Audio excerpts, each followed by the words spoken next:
Hello, everyone, and thank you so much for listening in to this town hall.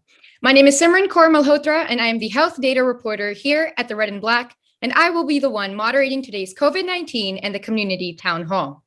We have some amazing panelists for you to listen to today, so let's go ahead and introduce them. Firstly, we have Dr. John Torres, who is NBC News's senior medical correspondent, an emergency room physician, and a U.S. Air Force veteran.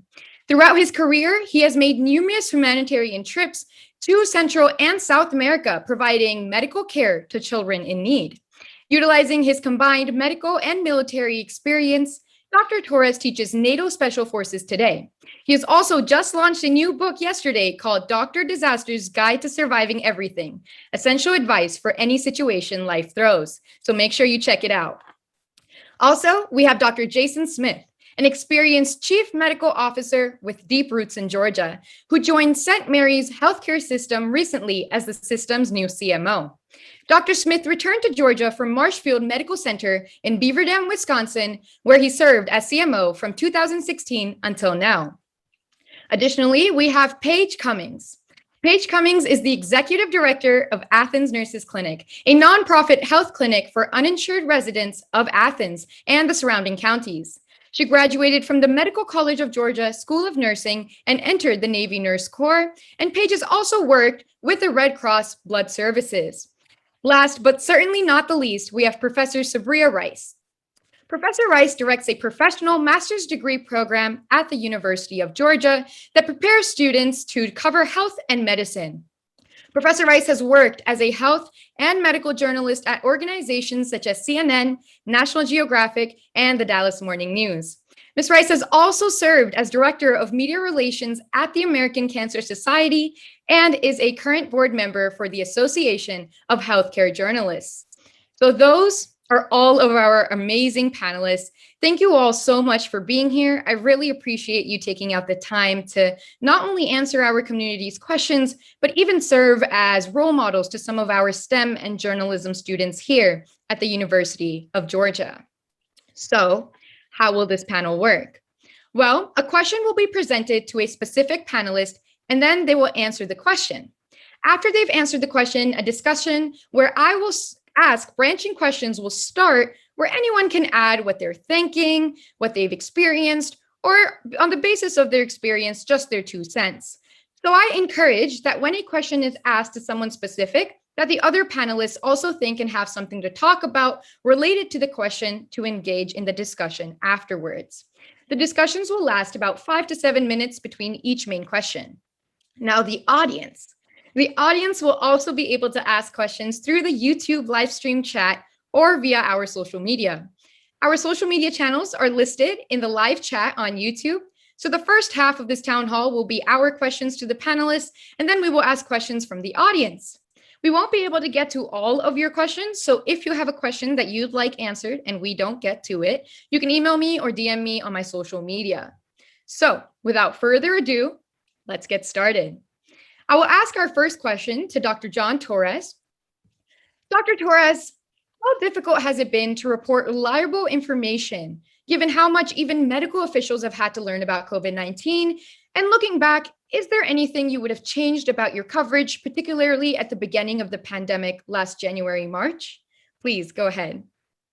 It's been an interesting change from pre-pandemic to after pandemic, because pre-pandemic, we typically, and I'm talking about both at the local stations I was at here in Colorado, and then at network stations, NBC in New York City, was able to get behind more information, more time to develop the story, and get to the nut of what was actually important there, and get down there to that kernel to give the information that people needed. And one thing I've always done across the board is make sure that I leave the message with the viewer with a message of what they can use to take home with them, what kind of thing can help them in their own lives. I wasn't always able to do that beforehand, but once the pandemic started, initially I started off the same way, trying to develop stories that took longer periods of time, trying to develop stories that took a little more in-depth research, talking to more experts and days to develop, but very quickly found out that I was no longer able to do that. I didn't have that luxury because the information was changing so fast. And what I've been telling people is what the public is seeing right now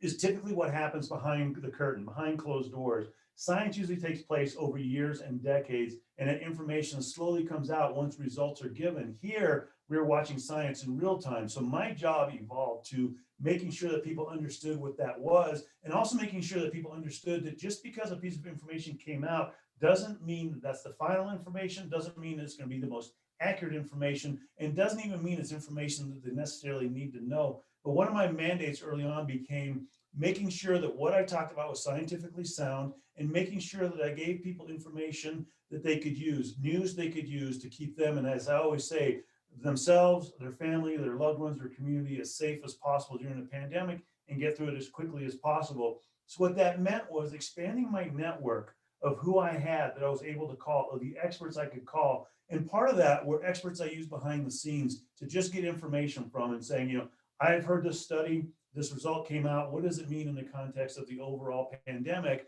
And then other experts I would use on air on the various platforms. The other thing I found out is my platforms had expanded. Instead of just doing nightly news or the Today Show or MSNBC, we started a variety of platforms, anywhere from what we call NBCLX, which is looking at Generation X. We looked at News Now, which is Gen Z. We're doing Nightly News Kids Edition, which are children. And so I had to change the message depending on what platform I was going to, but I didn't change the science or the outcome behind it. It was just a way of delivering it. And so I had to learn how to do that. And as far as what I would have done and changed early on, I would have changed my message quicker as far as the delivery method, and making sure that I got it and was addressing that specific audience in a way that they understood it. Because it did take a while for me, I think for a lot of us, to understand that, you know, getting that message across was important, but getting it across to the way that people could understand it in their own terminology for whatever generation they happen to be in was equally important to get through that. And then one big mandate I always had was essentially sticking with my own beliefs and my own thoughts, and making sure that the science was as sound as possible, because it's very easy when you're there, when you're under the gun, when they're asking you questions very quickly and the information's coming very quickly, to say whatever you think the viewers want to hear. You need to make sure that you say what is accurate instead. Thank you so much, Dr. Torres. And taking a viewpoint of actually being in a hospital or a clinic here in Athens, with that new information that was always coming in, constantly changing, if not daily, then weekly, Dr. Smith, how were you able to take over St. Mary's Hospital and make sure that the guidelines were being followed by everyone in the hospital as they were constantly changing? Yeah, so that can be a difficult thing to do. We utilized our incident command structure. Or actually, I got here on February 24th, and within 6 days, became the incident commander for our COVID-19 response. So it was an interesting way to be introduced to St. Mary's and to that area. But through that incident command, you're really able to delegate out responsibilities. You have a marketing communications chief, you have a planning chief. You really want to make sure that all of those chiefs are constantly looking at the data, looking at the science, talking to their peers, understanding what's going on, and then communicating that to the broader St. Mary's Hospital community. It is difficult, but it is doable. And then you have to round and validate. So one of the things that we did on a constant basis was have ourselves, the senior leaders, and then others within the organization who were in leadership roles, to constantly go to the floors, ask what people understood, what they didn't understand, and then reinforce what we were telling them. So it was really just a lot of time and a lot of effort, a lot of one-on-one interactions that really made the difference. Thank you so much. And if we look at a clinic perspective, Ms. Cummings, was it similar? Was it different to what Dr. Smith is talking about? What was different, essentially? Well, of course, we're a lot smaller. I mean, there are a few of us who are as old as dirt, so we've sort of been through this. And when we were watching all of the news reports in February, we knew that something was going to happen. So we started getting our PPE ready and getting our clinic policies ready. We also watched what the Athens Clarke County Commission was doing and listened to what Mayor Gertz wanted to do. And I have to commend him for taking control early on to try to get people to shelter in place safely. So what we decided when we knew that the commission was meeting is that we would have to go to a telehealth model. So instead of seeing our 20 to 30 patients every day, we started doing telehealth. And for 2.5 months, that's all we did. Now, I should correct that. We had a few people who would drive up and we would run down from the second floor out to the parking lot to do some acute assessments on things. But for the most part, it was all telehealth. Then in late May, when we opened the clinic again, we had gotten air purifiers for every room. You can't come into the building, of course, without a mask on. And we had a little check-in station where someone in full PPE would check and ask those vital questions. We arranged our schedule so that nobody was sitting in the waiting room. We never had more than 2 people coming in. And we invited our older volunteers who did not feel comfortable to not come. We wanted to make sure that our staff, as well as our patients and volunteers, stayed as healthy as possible.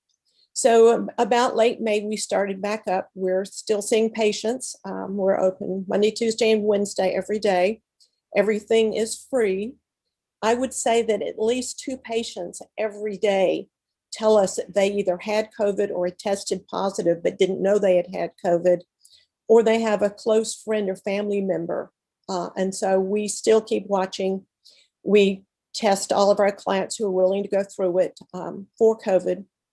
And we also banded together and formed a health wellness coalition with Charles Smith from Habitat Restore and Michelle Johnson from Mercy Health Center and Jennifer Richardson from the Athens neighborhood.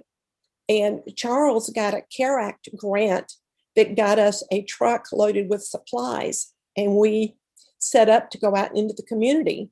And the grant was for us to do 750 COVID tests in the low income and homeless community, where there are people who weren't really going to go out to be tested anywhere else.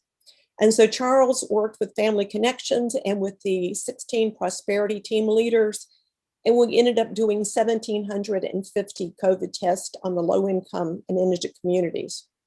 So it came out to about a 10 to 12% positive rate, which was about the same rate as we saw in upper income levels. And we just keep following them and inviting them to come into the clinics to be seen. Thank you so much. I think it's really important seeing a firsthand approach about how things went, whether you're looking at it and actually working in a healthcare setting, but also reporting that information. So thank you all for answering that. My next question is for Professor Rice. Professor Rice, how can journalists approach stories concerning in a diverse way that highlights the health disparities amongst people of color, especially the Black and Hispanic communities that have been hit the hardest, per se, during this pandemic? Please go ahead. Thank you, Simran. Yeah, it's a great question because a lot of these disparities existed before COVID, right? What COVID did was really elevated it, right? People who were not aware are now aware about some of the disparities that existed. I think representation matters in this case. So having access to the communities, being able to know the hesitations that people might feel and why they feel those things, and speaking to members of the community. That way you figure out where to go, who to talk to. Because I think the important thing from the journalist perspective is getting the message to the people who need to hear it. And that's also the directive of public health experts, right? They also want the same thing. So we're moving towards the same goals, but if you're not engaged in the community, if you don't have proper representation within your newsroom, those things become a challenge. The other thing I wanted to mention is something that Dr. Torres mentioned, is this idea of need to know, right? Like there's a lot of reports and a lot of information that was circulating at the beginning of the pandemic that was very confusing to the public, right? And so I think we surveyed over 100 members of the Association of Healthcare Journalists, so journalists who are reporting on healthcare every day, like Dr. Torres does, and like I used to do. And misinformation was a big thing that they were finding, they were spending a lot of their time combating. And that was particularly so, and it still is in certain communities. For example, right now in the Latino community, there's a lot of information circulating about what the vaccine can do to your body or things that can happen, and being able to dispel that means you have to reach the right audience. Thinking about putting reports in other languages, having representation within the community, I think those are the things that we can do from the newsroom perspective to reach all of the public that needs to hear it. Thank you. And I know, Dr. Torres, you yourself are Hispanic. Would you like to add anything to that? No, and I agree with that. And it's interesting because early on in the fall, this is about October timeframe, I actually did a story here in Denver where a community was actually a community health center were giving out flu shots in the community itself. They had set up tents and doing it, and they weren't doing it specifically for the flu. They were doing it to test a system for when the COVID vaccine came out, because they knew they would have to get down to that community level. And so it's important, like was being said earlier, that getting to that community level and talking to them in their language and with people they trust, because it's easy for me as a doctor to go in there and tell them they need the vaccine. It's easy for governors and mayors to go in there and tell them they need a vaccine. But if it's from somebody in their community, whether it's a religious leader, a community leader, a friend, someone in their neighborhood telling them they can get it, that's going to hold a lot more sway with them than it is for some authority to tell them that. And the other thing I found out, which I think is a good segue on what was said earlier, is getting that information across. But also part of my job was to having reporters understand exactly what message they were trying to get across versus what message they were getting across, because there was so much misinformation out there. And one of the examples I can give you is right now what's going on with the Johnson & Johnson vaccine, where 6 women have had blood clot issues. And I would tell reporters, let's put this, and this is a couple of days ago, don't forget to put this in perspective, that 6 out of almost 7 million, that's less than 0.0001%, and we're not even really sure it's connected yet. And so you have to put that in proper context so they understand, because it's easy to have a headline, 6 women had blood clots from the vaccine. It's more important to get behind the headline and say, this is a very rare condition. The FDA is pausing to look at that right now. And so the things are happening that are supposed to be happening. Otherwise, you increase things like that vaccine hesitancy, and that's not something that any of us want to do. Thank you so much for bringing in the Johnson & Johnson vaccine. It's the talk, especially in college right now. The University of Georgia received a shipment of J&J, distributed them, administered them for a day, and then had to halt. Can you give more of a perspective straight to our viewers? What is going on? Should they be scared? We do have vaccine hesitancy in our community. How can we combat that? And after Dr. Torres, I'd love to hear from Dr. Smith as well. Thank you so much. And the one thing you don't want to do is you don't want to panic about it. You don't want to get overly concerned about it, but you definitely want to be aware of what is going on right now. And like I mentioned, there are 6 women between the ages of 18 and 48 that had blood clots 6 to 13 days after getting the vaccine. What we don't know is that connected to the vaccine, because that's a rate of 1 in a million people getting those blood clots. These are rare types of blood clots. In any given year, without the vaccine, 4 to 5 people per million end up getting this type of blood clot. So it happens regardless of the vaccine or not. And that's why I'm saying we're not exactly sure it's connected to the vaccine. But the FDA, in an overabundance of caution, said, let's put a pause on Johnson & Johnson and try and find out what's going on. While we do that, let's put out the message that, hey, if you got the vaccine within the last 3 weeks, there's 4 things you need to look for: severe headache, abdominal pain, leg pain, and shortness of breath. If you notice those, talk to your doctor so they can further check into that. But for everybody else, if it's beyond 3 weeks, really don't have to worry about it. And what we're going to do, the committee met today and they're going to continue to meet. They're going to probably come out with some type of labeling saying, these are the people that should get the shot going forward. These are the people that might want to get one of the other shots going forward. But this doesn't mean that the Johnson & Johnson shot isn't safe. It just means that we're finding out as more people get it, that there are certain people who might not need to get it or shouldn't get it, but we don't know at this point yet. Thank you. And Dr. Smith, would you like to add on to that? Yeah, I would just add, I think, perspective is extremely important here. We're seeing this in 6 women in the childbearing years. Many women today take oral contraceptive pills, that you're much more likely to have a blood clot from an oral contraceptive pill than you are from this vaccine, assuming there is a connection there, which we, as Dr. Torres mentioned, don't know yet. So there's really no reason to panic at this point. I think this is also a great illustration of how our VAERS program, the vaccine associated events and reactions, worked. I mean, it really has worked to point out there could be a problem here.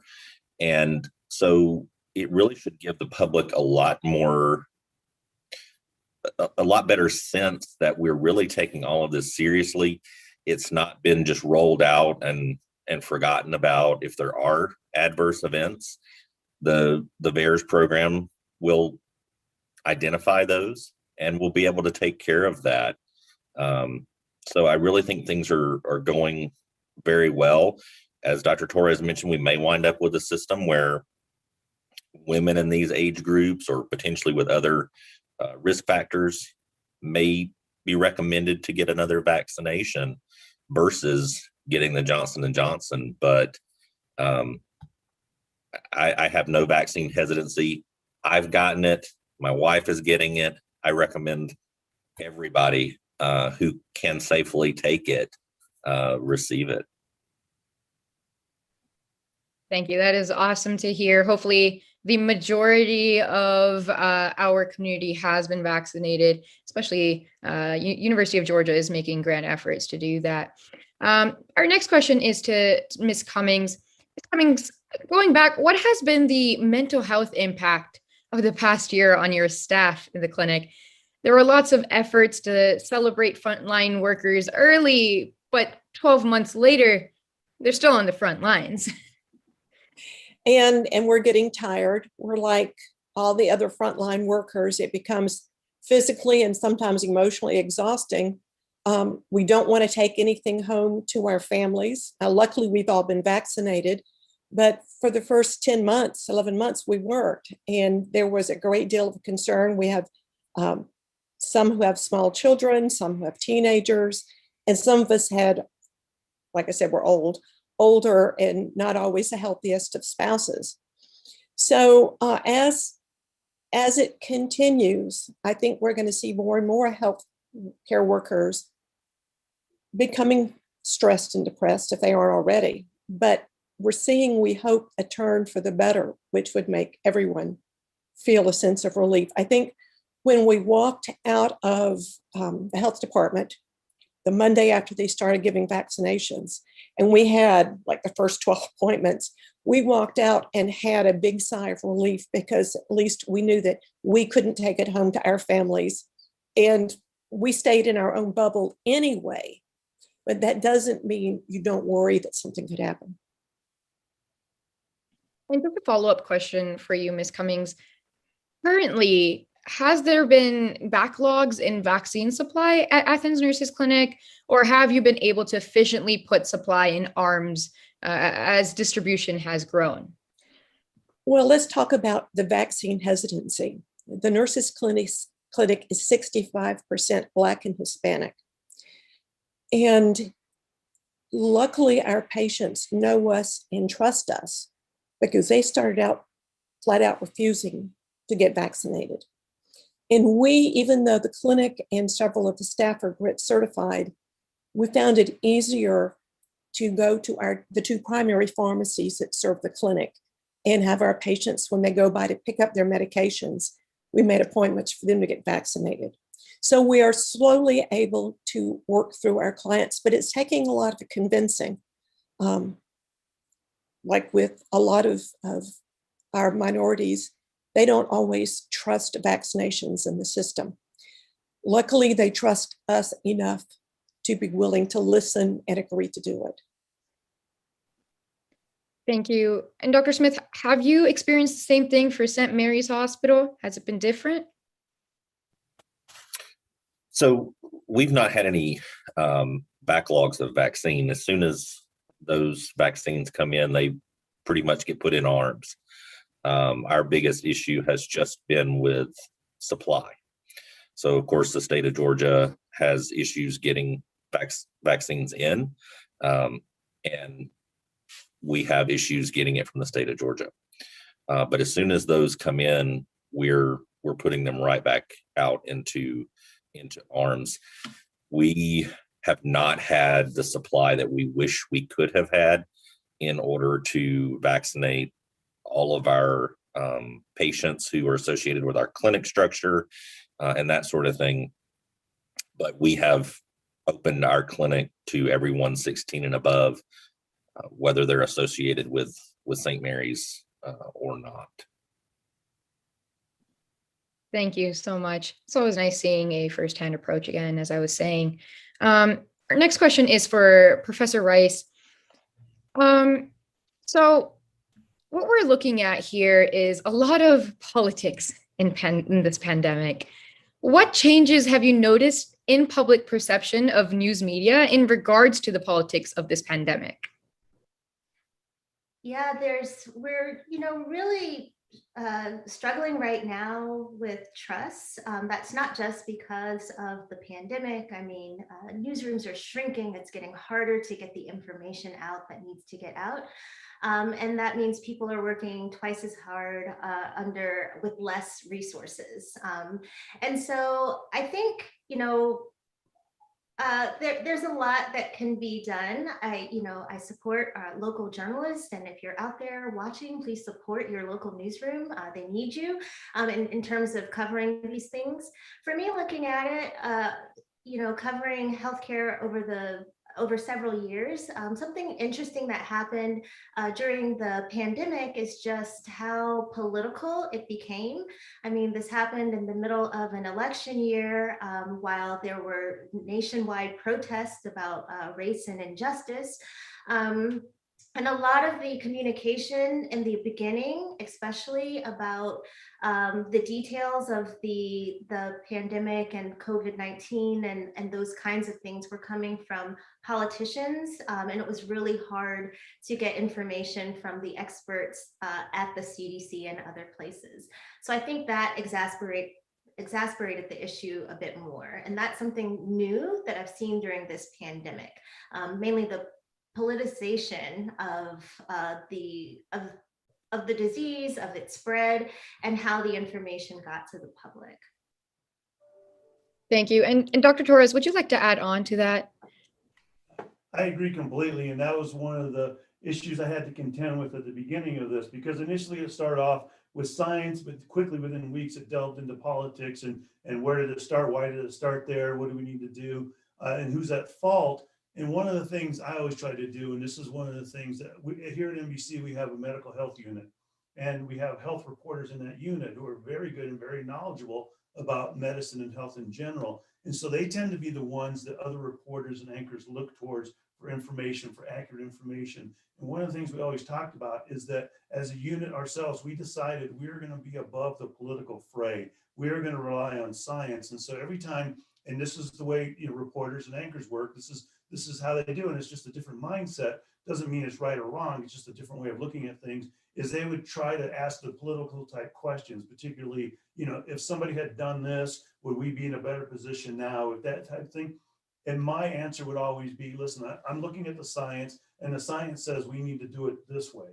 And the fact that we didn't do it this way has led us down this path that we're in the worst position right now, or we're in a better position right now. But I would never point fingers. And what happened, what evolved over the months, is I ended up being a very trusted voice, because I stayed above the fray, and I made sure that the health reporters also stayed above the fray. And so as a unit, we became the most trusted unit in NBC at the time, and we still are. We're one of the most critical units there for the pandemic. And everybody looks to us for that opinion, that voice, and they know that we're not going to be political on this. We're just going to be purely scientific. And if we don't know the answer, we're also going to tell them we don't know the answer. And the answer has not come yet. Like we talked about with the vaccine, we're not sure, but we'll let you know as soon as we find out, which means as soon as they find out. And so it's very hard because it's tempting to get into that political fray because you have your own personal opinions, but you want to stay above that, especially when you're talking about health issues, because that is what's affecting people out there if you're a health type reporter. Now, if you're a political reporter or investigative reporter, that's a completely different story. But if you're a health reporter, you need to focus on the health, not the politics. I love that you brought that up because it'd be nice to know, what do you believe the federal and the state governments could have done better in the health sense of things to maintain safety, to maintain health, and prevent more people getting COVID-19 once it was introduced, not only to the nation, but especially our small communities such as Athens? And again, one of my mandates is not to point fingers at any specific entity or any specific group, to stay, again, like I say, above the fray here. But historically speaking, what we've noticed with different pandemics, and part of my career in the military and in the emergency room was doing disaster preparedness. One of the things, anytime you have a disaster, is you have to have a central system of control. And that was one of the issues at the beginning that we lacked. And part of that was because we were caught a bit by surprise. You would think that in 2021, we'd be better prepared as a nation. And this is not pointing at any specific group. This is just pointing at historically overall for the last 20, 30 years, we haven't gotten the preparation we needed. And so we were caught to a certain extent by surprise, and we didn't have the system set up to have that centralized control in the way this country. If you look at other countries, New Zealand, perfect example, everything is done at a central government system to the point where they literally call every hospital every day and have meetings to discuss what they needed when there were PPE shortages. They would call every hospital and have a conference call. What do you need? Okay, hospital A needs masks. Hospital B has extra masks. We'll get to hospital A, that type of situation. Granted, they're a smaller country, but here we have a very segmented system. And that's just the way the system is set up. So that became very difficult at the beginning, and it took a while for the process to evolve to the point where that was getting more controlled and better done. And so that was probably what I saw early on. And again, not to point fingers at any specific entity or any specific group, but we were just all caught by surprise. 100% agreed, especially just speaking with the experience of being just a student. So we are moving towards questions from the community. James from our YouTube live stream has a question for Ms. Cummings. He asks, we have seen many nurses play such a critical role in this pandemic. Can you briefly explain the nurse's role in now a COVID patient is, when a COVID patient is treated? Well, actually, since we don't have COVID positive patients coming into the clinic, I would have to try to shift that over to Dr. Smith to see how the nurses at St. Mary's are doing. Yeah, so we could not have survived this pandemic without nurses. Nurses are the backbone of American healthcare, really, but especially hospital-based healthcare. They have gone just above and beyond what anyone could have ever asked of anyone in the healthcare system, doing anything and everything. I mean, even the protocols that we've put into place called for them to take on new responsibilities and responsibilities that, you know, normally environmental services or someone else would take in order to diminish the number of people that we have in and out of a patient room. While they've been giving life-saving medications, they've also been standing in for patients' family members because family couldn't come in and visit with their loved ones because of COVID restrictions. And while they're doing all of that and dealing with us doctors that are always creating so many problems, they're also having to worry about am I taking this home to my family? And how do I protect myself? And, the stories, especially early on in the pandemic, of nurses going home, going into their garage, completely undressing in their garage, if maybe even having a shower if they have access to that outside of the home, changing into new clothes, then going into the house in an attempt to not take this back to their family members. It just is mind-boggling what our nursing colleagues went through and all that they have done throughout this entire pandemic. It just has been amazing to witness it. It really has. 100%. And there's a question for Dr. Torres. Dr. Torres, what do we need to do now with the vaccine rollout happening in our nation? And what do we need to do in order to prepare ourselves for the next potential pandemic? So the two different questions there, I'll answer the vaccine one first. The main thing is getting to that level of herd immunity, which we're not still exactly sure what it is, mainly because this is the first time we've been through this virus pandemic. But we think it's in the 70 to 85% range. And if you do the numbers mathematically, even if every adult in the country got vaccinated, we'd still be a little bit shy of that, which means we need some of the children vaccinated as well. And now we're getting the vaccine tested in 12 to 15-year-olds, 12 to 18-year-olds, depending on the vaccine. And pretty soon they're going to start to be able to get vaccinated as well. And the important part there is, one, to get them protected, but also let them go back to school without spreading the virus or having problems with catching the virus. To get that level of herd immunity. But the concern is right now, if you look at the numbers, there's anywhere from 15 to higher percentages of people with that vaccine hesitancy that it's ingrained in them. They haven't changed their opinion since the start of the surveys were taken at the beginning of the year. And that's going to be a hard population to break through. And so getting an understanding to them of why they need the vaccine is going to be very important. And part of that is going to be what we're seeing here now is the FDA. And I think part of that is our job as reporters to report, number one, accurate information, but also to give them the other side of the story. Like I said, it's easy to say 6 women got blood clots. It's more difficult because it takes more time and more understanding to say that 6 out of 7 million, we're not sure they're connected. And you can take confidence in the fact that the FDA is doing what they need to do to keep us safe, meaning they're pausing the vaccine and they're going to look at it, figure out where they need to go, and then move forward. We've seen that with numerous medicines throughout the pandemic and vaccines as well.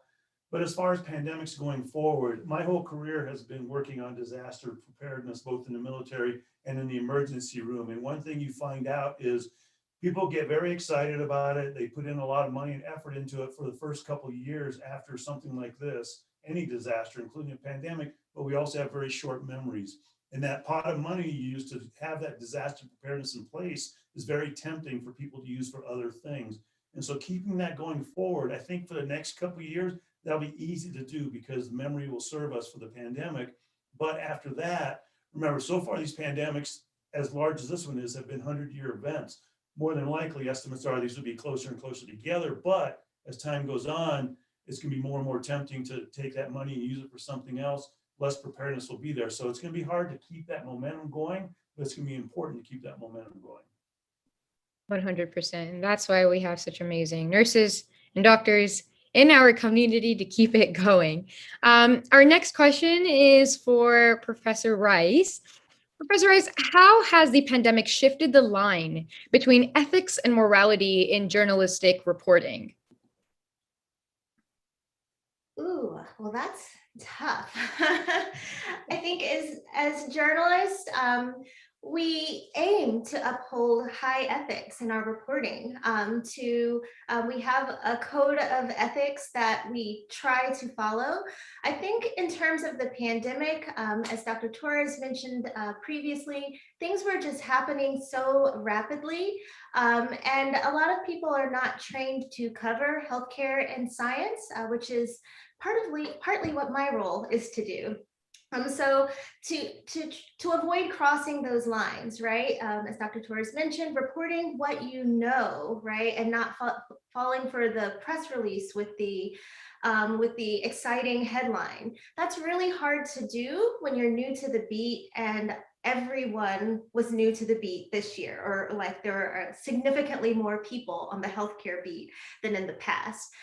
So I think I don't think people were purposefully crossing any ethical boundaries. I think the influx of information that was coming in and lack of preparation for reading scientific studies and knowing what a preprint is, for example, and those kind of things were happening in the beginning.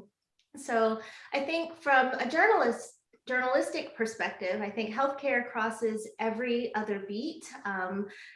Business, education, science, sports.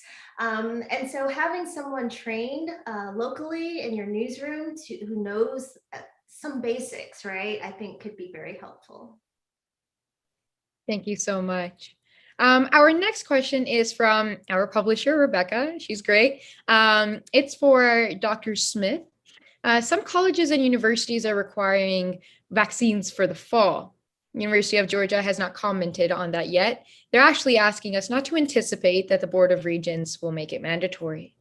Do you think we're going to be seeing more universities across the nation making it mandatory? And is it helpful? So, this is something that I don't know, but I'm not a journalist, so let me speculate. Probably. I mean, I would just guess that we probably will see additional universities begin to require this. We've seen various industries.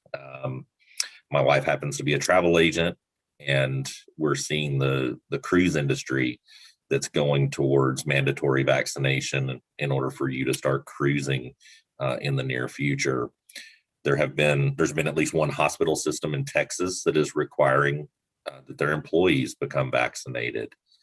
Trinity Health, who is the system that I work for and that St. Mary's is a part of, has not made a decision as of yet. Currently, it is not mandated, but it could at some time in the future. We just don't know. Is that helpful? I would like to see us reach herd immunity. And for us to get there, is the right way to do that via mandates from various employers or governmental agencies? I think that's a political question, and I try to stay out of the politics as much as I possibly can. Healthcare has enough politics as it is, so I don't know if that's the right answer or not. I think the best thing that we can do as healthcare proponents is really to get the injection ourselves, to continue to voice positivity around the vaccination as much as we can, and to meet people where they are. People shouldn't be ostracized because they choose not to take the vaccine. We have to understand why is it that there's that hesitancy, and perhaps we can help people overcome that hesitancy. But I've yet to be able to shame a person into taking a medication or a vaccine. So I really don't think that's the answer. It's more understanding and more communication, which I think as a community and as a country we can use more of in general. Dr. Torres, let's dissect the politics out of it. What do you think? And I think you have to look at it with two different mindsets. And one mindset is the public health mindset of protecting the public. And in cases like that, you want as many people vaccinated as possible to get to that herd immunity and even beyond, so you can keep that under control. But then you have the individual rights mindset too, of like, not everybody is going to want to take this. And you have to divide the groups between those that can't take it and those that don't want to take it, but are able to take it. And those are the ones that we need to look at and say, okay, what message is getting to them that they don't quite understand why it's so important, and what message is getting to them that needs to be changed so they have a better understanding of what's going on. Now, when it comes to community entities like universities or hospital systems or things like that, part of that I think is going to depend on what they're actually doing. Right now in the hospital systems, there are hospitals that mandate the flu vaccine. And so this is one other vaccine they could mandate to protect not just the employees, but also the patients that come in. In a school system, university system, it's a bit different because that is also a closed community. And it's not unlike in the military where we live in barracks sometime, and you have to be very careful with diseases spreading through that. And so, the fact that our universities are already mandating certain vaccines, meningitis vaccine, MMR vaccines, this is another vaccine that they could certainly mandate. And I think you're going to see more universities doing that. Now, the one issue that's being had right now, and this is both in the military and I think in the regular world, is that this is under these vaccines are under an emergency use authorization, which is different than approval. So the military right now can't mandate it because of that EUA, but once it becomes approved, they can then mandate it. And I think you'll see other systems do that as well. Theoretically, they're going to be going for that approval here in the next few weeks and probably getting it sometime in the next month or so. And so once they get that, I think you're going to see things change as far as the mandate, but at the same time, it has to be done very carefully because you don't want to ostracize people and make it even more of a political issue. Thank you. And just a follow-up question from Gargi Patel, a student. When will the vaccine be available to population younger than 16? Well, right now, what they're looking at is that 12 to 15-year-old age, they are actually submitting for an amendment. This is Pfizer is submitting for an amendment to their EUA. Now, the difference there is that amendment to the EUA doesn't require a complete new emergency use authorization. They just have to have a quick meeting to say, yes, it looks safe for this age group. And then, of course, the CDC goes through their process of deciding how they get it with dosing and everything. And by all indications, this will happen over the next couple of weeks, that amendment. And so more than likely, those 12 to 15-year-olds will be able to get the Pfizer vaccine probably in May timeframe. As far as Moderna vaccine, they're right behind it, so probably a little bit longer than that.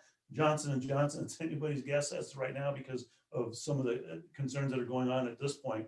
So the goal is to try and get this age group 12 and above vaccinated by the time they go back to school in the fall, so they're better protected. That sounds awesome, especially having a younger sister who is eager to get back. The next question is for Ms. Cummings. What is something that you did not implement at the clinic pre-COVID, but something that you're going to carry on now that you've learned through the pandemic? I'm really not sure. We have always used some level of PPE. We've always tried not to have any kind of crowding in our waiting rooms or in our exam areas. I'm not sure. I mean, there are things we adopted more stringently, but we had always done those at some level anyway. So I'm not exactly sure where we would change. And a follow-up question from Jeremy. What effect has the pandemic had on incoming nurses, do you think, or incoming medical students? We have interns, usually from the School of Public Health or Family Consumer Sciences, but we'll, any of the programs. And a lot of them are pre-med or looking at the CNL nursing program or PAs. And we continue to get requests every day of people who want to come and get the experience and work clinically with us, which will help their applications. So I think if anything, it might inspire them. It might inspire fear, but will also inspire the need to want to help people. Yes, thank you. And going off of that inspiration, next question is for Professor Rice. How has teaching health journalism changed? Has it heightened interest? How have even your students adapted to the pandemic? I definitely say it's heightened interest, both from the students that we have here, and then also kind of new members to the Association of Healthcare Journalists. I think everyone has recognized that this is a valuable area of journalism, and that having more people trained in it is a good thing. So I think that's what I've seen. I think the level of interest in classes, the number of people who are less afraid to tackle things like statistics and data visualization, which became huge for getting COVID numbers to the public. I think those things have changed, and I hope they stay that way. I hope so too. I know I came in as a health data reporter during the pandemic. So, learning just how to kind of take on the reins is definitely tiresome, but it's rewarding at the same time, making sure that everybody's getting that information. So as we're approaching the end of this town hall, I'd like to end on a note where each one of you guys just look into the camera and let our community know something that you've always wanted to share during the pandemic. It can be about anything. So Dr. Torres, I'll let you go first since you have to leave soon. Please go ahead. I think the main thing is just the understanding that, yes, we are going to go through this. And I was asked a couple of months ago, what would be the one word I'd use to describe the pandemic? And the one word I came up with was resilience, because I think it's really shown just how resilient we are as not just individuals, but as a community, even more importantly, and how willing we are to go that extra step to help other people out, even in the midst of ourselves having issues. And the resilience of being able to stay home for months on end, to not be able to have physical contact with other people outside our little household groups. And the understanding that, yes, the patience of waiting until this gets through and doing the things we need to do to get this over with sooner rather than later. There's that saying that it takes a village, and we've learned that it truly does take a village. It takes a whole world to get this pandemic under control, and we're working in that direction. Yes, we've made stumbles along the way, but together we're getting there. Together we will get there, and we're going to get there sooner rather than later. And I think, before I wouldn't talk about the light at the end of the tunnel because things kept going back and forth. But now I truly do think we are seeing that light at the end of the tunnel, and it's getting brighter day by day. We just all need to buckle down a little bit more and have a little bit more patience and keep doing the things we're tired of doing to get us through this. Professor Rice, go ahead. Sure. I would say, at the beginning of the pandemic, journalists weren't in the same dire position as the healthcare workers, but they were still out there trying to get information to the public to the best of their abilities. And while it started with kind of national headlines in that first case in Washington, it became really quickly that people wanted to know specifically what was going on in their community, how many cases were present in here in Athens, how many people were hospitalized? What do I need to do here now locally?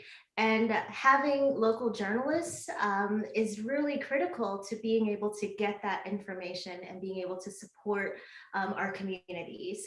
So I would just say to please support your local journalists and newsrooms who, I know Red and Black was breaking news in the middle of the pandemic at the start. And that was amazing. And they need your support in order to continue that. Thank you. Ms. Cummings, go ahead. I am immensely grateful, as are many of the nonprofits in Athens, of the support and encouragement we continue to receive, the support to our low-income populations, everything from Athens Eats Together, which passed out over 240,000 meals. They did a tremendous job of coordinating that. They kept giving money and support and volunteering in all these different places, even knowing they could be putting themselves at risk to make sure that Athens as a community survived together. And that's really critical. Thank you so much. And Dr. Torres is going to be leaving soon. So just a quick goodbye and good luck. Thank you so much for everything. Right. Thank you. This has been wonderful, and you guys are doing a great job. Thank you so much. And we'll end, last but not least, Dr. Smith, what would you like to tell our community? Yeah, so I would just say that, despite the fact that we've lived through the past year where we've had to largely be separated, I think that in many ways, this time has really brought us closer together. While we may not be physically close, I think many of us are much more spiritually close and emotionally closer than we've ever really been before. We've really learned to lean on each other. We've learned how important our community support networks are. And, I've seen a lot more episodes of people of themselves, whether that's just buying the next person in line's lunch, or opening doors, just being civil to each other, because we missed that contact for so long. So this doesn't need to just be, in my opinion, like we all get that Christmas spirit or the Thanksgiving spirit. And, for those few weeks or months out of the year, we're just really happy and giving. We've lived through this for a year. Let's at least make this next year just that much better, and share everything that we would want to have shared over the course of that time. We really can make our community, our state, and our country and the world a better place, one person at a time. Thank you so much. And thank you so much to all of you who have taken out your time to just give an insight to your lives and your experience. And to the audience that is watching, make sure that you get vaccinated first and foremost, that you're still following the guidelines. The pandemic is still there, but that doesn't mean that we're not there for each other. Make sure that if you have any questions that we couldn't answer tonight, you can email them or DM them to us or to me personally. We can hopefully get out there. So thank you so much and have a nice night. Bye-bye.